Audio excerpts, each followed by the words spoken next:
À travers notre UE de méthodologie physique et interaction, nous avons pu voir différentes méthodes au service du scientifique. Nous allons donc aujourd'hui vous présenter les différentes méthodes de travail du scientifique.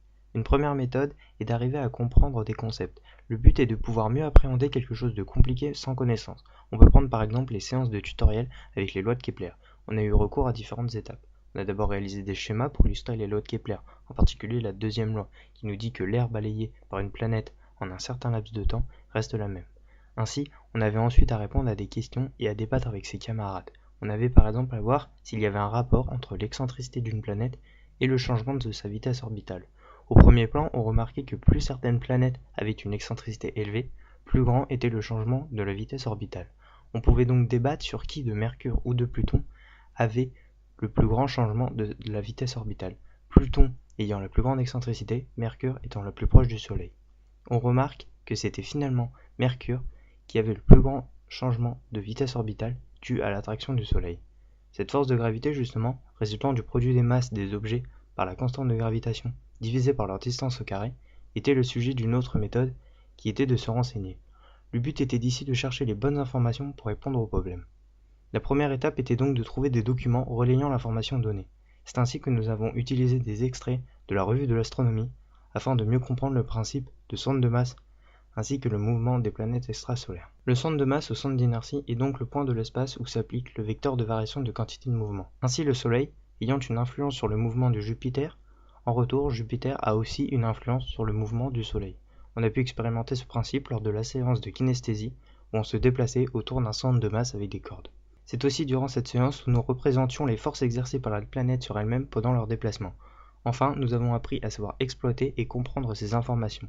En effet, on nous a par exemple introduit la seconde d'arc qui correspond à 1 sur 3600 degrés comme unité de mesure. Une autre méthode du scientifique est la création de modèles. Le but est de décomplexifier un phénomène physique afin de mieux l'appréhender et travailler dessus par la suite. Pour étudier ce phénomène, les scientifiques créent des modèles assez simples pour être étudiés, mais assez riches pour représenter le phénomène. Un des modèles scientifiques les plus connus est le modèle d'Ising représentant une transition ferromagnétique, c'est-à-dire la perte de magnétisme d'un métal lorsque celui-ci est chauffé à la température de Curie. Mais ici, nous nous intéresserons à la modélisation du système solaire.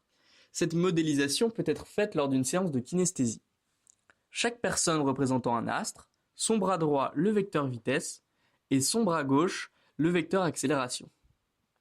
Ces personnes bougent toutes en même temps selon la direction et l'amplitude de chaque position de leur astre. Grâce à ce système représentatif de notre système solaire, nous pouvons étudier le mouvement des planètes, par exemple ici le mouvement de la Terre et de la comète Encke durant la période totale de celle-ci. Mais il est aussi possible de déterminer les différentes positions des planètes par rapport à n'importe quel astre appartenant au système solaire, c'est-à-dire dans n'importe quel référentiel. C'est comme cela que l'on peut témoigner du phénomène de rétrogradation de Mars. En effet, du point de vue de la Terre, la position de Mars admet une rétrogradation lorsque l'on observe sur la voûte céleste.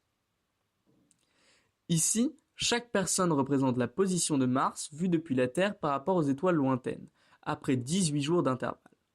On voit clairement qu'au bout d'un certain temps, les personnes sont les unes devant les autres vues de la Terre, ce qui témoigne bien du phénomène de rétrogradation. En conclusion, ces différentes méthodes permettent aux scientifiques d'analyser un problème, de le comprendre, puis de le simplifier, et enfin, d'expérimenter et de faire des mesures à partir de celui-ci.